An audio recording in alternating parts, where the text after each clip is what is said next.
Quiero saludarles y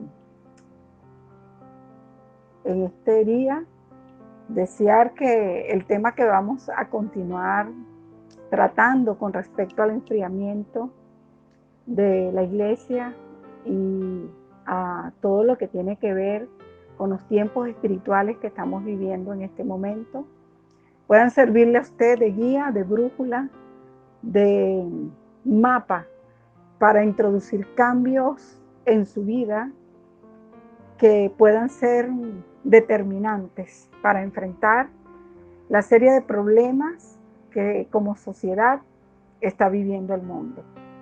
Y dando continuidad a la idea de qué es el enfriamiento y el peligro que viviría la sociedad y la iglesia en los últimos tiempos, recordemos que en el tema anterior estuvimos hablando de Segunda de Timoteo, y en Segunda de Timoteo se habla acerca de, en el capítulo 3:1, que eran tiempos que deberíamos saber que en los tiempos postreros vendrían días y tiempos muy peligrosos.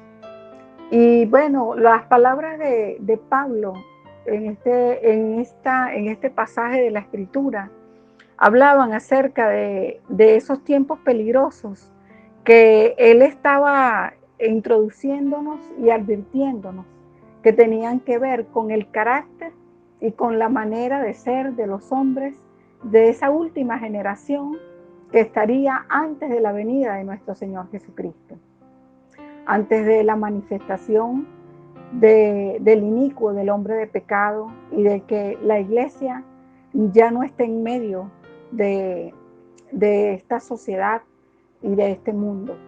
Y quiero darle continuidad al tema que vengo tratando desde hace 2 semanas, que es el enfriamiento de la iglesia y la causa de este enfriamiento. Y quiero recordarles que hablábamos acerca de que la maldad producía enfriamiento, pero el enfriamiento producía mayor maldad.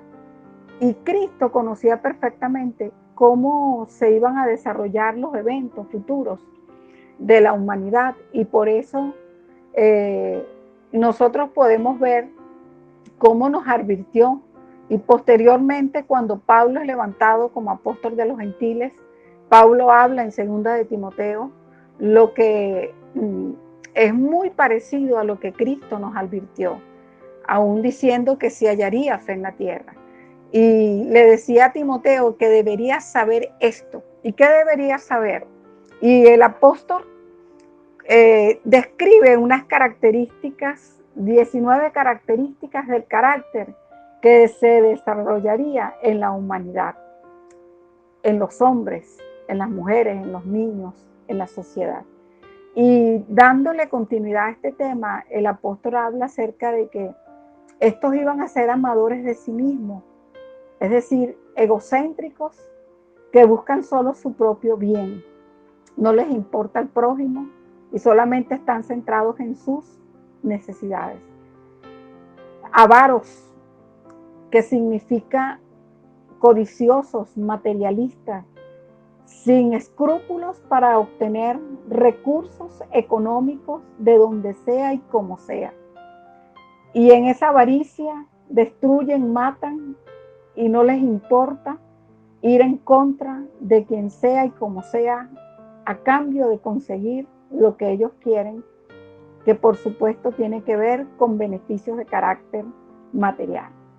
Habla acerca de que serían vanagloriosos, es decir, que ellos se idolatrarían a sí mismos, que ellos se amarían a sí mismos, que sería tanto la mujer como el hombre adorador de su físico, de sus cualidades que él consideraba más destacadas, y entraría en una especie de competencia para ver quién iba a ser más idolatrado que el otro. Eso lo vemos muy claramente manifestado en las tendencias de la moda, en las tendencias de la sociedad, como hay millones de personas que siguen artistas y siguen a antimodelos, es impresionante cómo el hombre ha entrado en la idolatría de lo que es aquello que no debería ser. Y en esa vanagloria se entra en un sistema de adoración de sí mismo que corrompe al hombre y cauteriza su conciencia. Continúa diciendo que serían soberbios, es decir, yo primero, segundo yo, tercero yo, que serían egocéntricos, es decir, que este tipo de hombre de esta época no tendría sino una sola necesidad, que todos los ojos estuviesen puestos en él, y inclusive trataría de suplantar la gloria de Dios para que se la dieran a él y lo siguieran a él. Habla también continúa el apóstol hablando de que serían blasfemos. Una persona blasfema es una persona que es irrespetuosa e insolente hacia Dios, que habla contra Dios sin ningún límite e irrespeta aún lo que los demás creen acerca de Dios y quiere imponer su irrespeto y su insolencia en todo lugar donde éste va. Y bueno, dentro de las otras características que viene siendo la número 6, dice algo muy importante, que serían desobedientes a los padres, es decir, irrespetuosos al padre, a la madre y a la estructura familiar, donde el hombre, la mujer y los hijos deberían constituir un hogar, y donde el hombre dejaría a la mujer y se uniría, donde el hombre dejaría a su madre y se uniría a su mujer y constituirían un hogar, es decir, una estructura familiar conforme al diseño de Dios. En el séptimo aspecto, Pablo habla acerca de que serían ingratos, faltos de gratitud natural, que menosprecian las bendiciones y ponen en poco lo que Dios les ha dado, y aún recibiendo muchas bendiciones, blasfeman y quieren más, porque ellos se creen merecedores de todo, sin tener ningún valor por lo que los demás hagan por él, y mucho menos por lo que Dios les permita o les regale.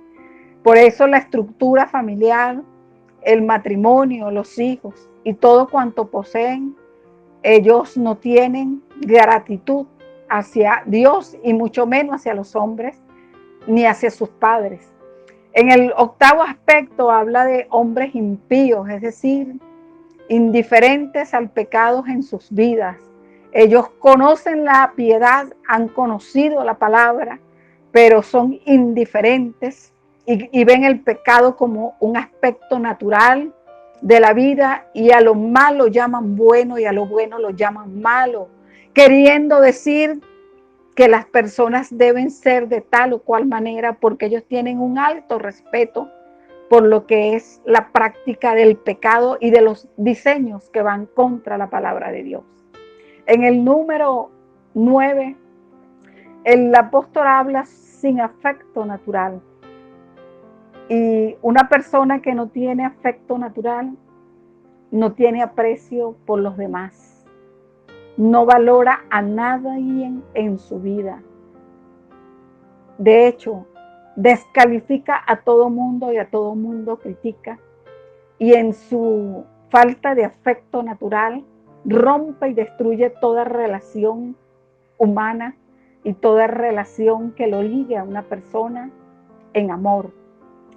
Continúa el apóstol hablando de que en el aspecto número 10 del carácter de los hombres de la humanidad en los últimos tiempos, dice que serían implacables.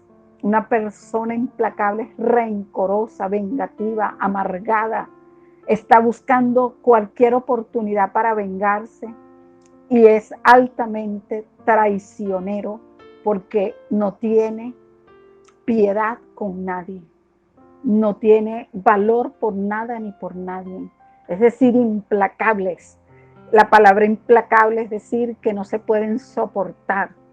En el aspecto número 11, el apóstol dice que en ese carácter de la generación de los últimos tiempos, ellos serían calumniadores. Es decir, una persona calumniadora no solamente habla de todo mundo y pasa su día recreándose e investigar la vida de los demás, sino que verbalmente es violento, destruye a quien sea con su lengua, siendo como un fuego que destruye el matrimonio, la amistad, que destruye la hermandad dentro de la iglesia, porque verbalmente no tiene freno en lo que habla, porque a todo mundo calumnia. También en el aspecto número 12 habla de que serían intemperantes, es decir, una persona que no tiene control de sí mismo, que lo que piensa y lo que él cree que debe hacer, lo hace, llevándose por delante a quien sea, sin medir consecuencias de ningún tipo, porque él no teme a Dios y tampoco respeta a los hombres, es decir, no tiene control de sí mismo. El aspecto número 13 de este carácter tiene que ver con la crueldad. Y bueno, dentro de la crueldad se describe una persona cruel como violento. Es indiferente a la brutalidad que se comete contra los seres humanos. Es decir, le parece natural la violencia, la muerte. Le parece natural hacer cualquier cosa porque él es cruel. En el aspecto número 14 habla de que serían aborrecedores de lo bueno. Y bueno, ¿cuánto podemos ver esto hoy en día? Son críticos y todo lo critican. Y contrarios a quienes siguen la ley de Dios, blasfemándolos y mutilándolos con sus lenguas, con sus acciones, con sus decisiones. Mutilan y destruyen todo lo que sea bueno, todo lo que se parezca a Dios, porque son aborrecedores de lo bueno. En el aspecto número 15 dice que serían traidores, es decir, desleales, dispuestos a traicionar por intereses personales y destruyen lo que sea sin importar cuánto sea y de qué tamaño sea el daño que ocasionan, con tal de que ellos consigan lo que han dispuesto a hacer. También serían impetuosos. Una persona impetuosa es impulsado por sus propios deseos, es decir, todo lo que le apetece en la carne, sus deseos son su prioridad y ellos en sus impulsos consideran que deben darle rienda suelta a todos estos deseos que él se ha planteado en su mente. En el aspecto número 17 dice que serían infatuados, condescendientes, menospreciadores de los demás. Es decir, a todo el mundo descalifican. Para ellos no hay ninguna autoridad que sirva.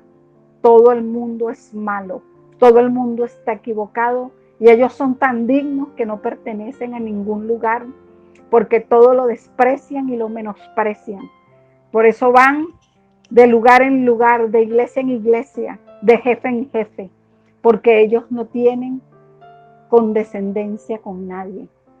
En el aspecto número 18 habla que serían amadores de los deleites más que de Dios, que prefieren los placeres mundanos aún si se oponen a los principios de Dios, y ellos son vencidos por todos estos placeres porque ellos dicen que hay que gozar la vida porque es una sola, no considerando que esa única vida se las ha dado Dios.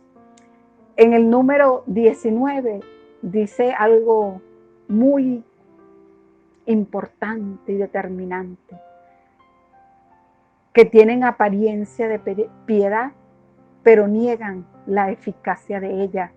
Es decir, son religiosos superficialmente, pero parecen justos, pero no tienen peso espiritual ni justicia para practicar, sino la que le conviene a ellos. Siempre el juicio debe ser a favor de ellos. La piedad es la práctica del amor sin límites que nos mostró Jesús cuando vino y murió por nosotros en la cruz.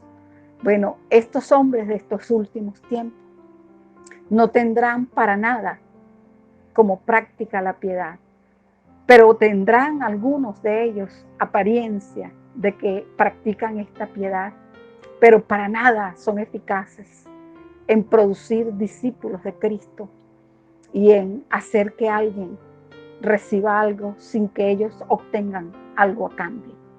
Todas estas características son formas de pecado o de maldad, para llevarlo al contexto de lo que yo estoy hablando. ¿Y qué pasa con el pecado y la maldad? Que el pecado y la maldad va produciendo enfriamiento. Y cada una de ellas le agrega tensión a nuestras vidas al dañar nuestra relación con el prójimo y con Dios, que son los principales mandamientos que el Señor dejó. Por lo que todos estos aspectos antes mencionados no deben estar ni asomarse, ni parecerse, ni deberían ser prácticas naturales en la vida de una persona que conoce la palabra de Dios y que ha conocido a Jesucristo. Y cuando la gente ve que alguien que tiene apariencia de piedad, que se hace llamar hijo de Dios, practica todas estas características o alguna de ellas, eso produce alejamiento de estas personas que no conocen a Dios. Por lo tanto, ellos son de un muy mal testimonio delante de aquellos que quisieran encontrarse con nuestro Señor Jesús. Y hoy quiero que usted, analizando lo que tiene que ver con todas estas características, se pregunte qué le sucede a las personas que son así, cómo se comportan, cómo afectan a quienes los rodean, cómo daña esta actitud su vida y su carácter.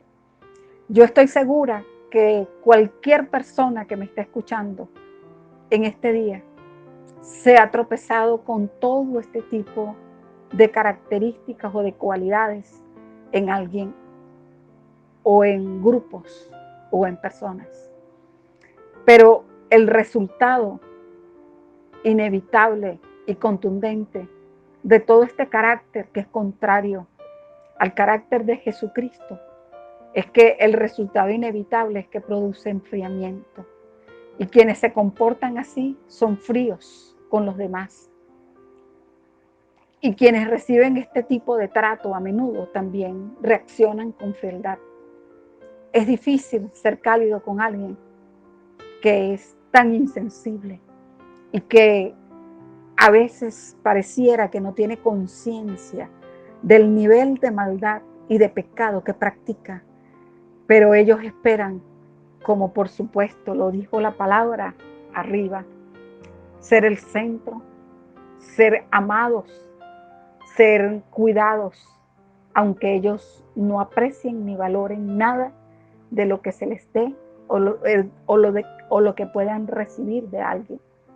Por lo tanto, hoy quiero, una vez expuesto todos estos aspectos del carácter de la sociedad de los últimos tiempos, decirte que cuando veas todas estas cosas manifestarse de manera violenta en todos los lugares de la sociedad, en todos los rincones, en todos los grupos, en todas las organizaciones, en todos los sitios, es porque esta maldad se ha desbordado y la iniquidad ha dado lugar, ha parido y se prepara la maldad para que se manifieste la generación que no pertenece al Señor y que no pertenece al reino de los cielos. Hoy quiero hablarte a tu corazón y decirte que ciertamente todo esto está delante de nosotros, sin lugar a duda. Y que aunque tú veas todas estas cosas suceder, quiero decirte que Jesucristo dice en su palabra que seremos todos justos en todo lo que hagamos o digamos. Y que todo esto está delante de los ojos de Dios. Y que Él le dará a cada quien el pago y la recompensa y la retribución de su conducta. Hoy quiero hacer un llamado a la iglesia. Quiero hacer un llamado a los líderes. Quiero hacer un llamado a todo aquel que se llama hijo de Dios o se hace llamar hijo de Dios, para que reflexione acerca de esta palabra. Porque estas prácticas han producido y han dado cabida a la maldad y a la iniquidad, y ha enfriado el corazón de las personas y ha impedido que las almas vengan a los pies de Jesucristo. También le hablo a los que no conocen a Jesús y les digo que nada de lo que ellos ven que tiene que ver con esta maldad y estos pecados, Dios es responsable o Dios lo ha hecho así. Todo esto, la única responsabilidad la tiene el hombre, que ha destruido el diseño de Dios, que ha destruido el diseño del hombre y la mujer, del matrimonio, el diseño del amor entre los hijos y los padres, el diseño de familias sanas dentro de una sociedad que pueda manifestar el amor y la bondad y la piedad para que Dios pueda bendecir y responder a las necesidades de esa sociedad. Y cuando nosotros desenfrenadamente vemos que la sociedad practica todo este tipo de características que tienen que ver con el carácter de los hombres de los últimos tiempos, es porque esa sociedad no debe esperar respuestas favorables, sino que esa sociedad entenderá que Dios tendrá un juicio contra ellos y que quienes conocemos a Dios, conocemos su palabra, conocemos a Jesucristo, debemos marcar una distancia para que esa maldad y ese pecado no esté en nosotros y que mucho menos logre apagar tu fe, enfriarte o volverte tibio, porque Dios no quiere personas tibias. Él quiere que tú vuelvas y lo ames de todo corazón. Hoy quiero hablarle a los que no han conocido el Evangelio. Quiero decirles que el Evangelio, la palabra, la escritura, la Biblia, como tú lo quieras llamar, es poder de Dios para libertarte de cualquier enfermedad, de cualquier circunstancia. Pero es necesario que te vuelvas a Dios de todo corazón. Y te pido en este día, si no lo conoces, que confieses a Jesús como su Señor y Salvador. Y que declares que Dios el Padre lo ha levantado de los muertos y que Jesús está vivo. Y que tú quieres entregarle tu vida a Él. Yo quiero despedirme de todos los que me escuchan, pidiéndole que reflexionen profundamente y que si hay cambios que introducir en tu manera de ser, entiende esto. Al final todos seremos juzgados y nadie tendrá justificación para practicar ninguna de estas cosas, sino que por el contrario, esto te llevará a un distanciamiento de lo que Dios promete que es su salvación. Bueno, me despido de ustedes, bendiciéndolos y pidiéndole al Señor que nos ayude a vivir en medio de estos tiempos peligrosos, de esta generación mala y perversa que manifiesta la Escritura que estaría delante de nosotros. Bueno, me despido, les bendigo y nos vemos la próxima semana, donde estaré tratando el siguiente tema. Dios les bendiga y Dios les guarde.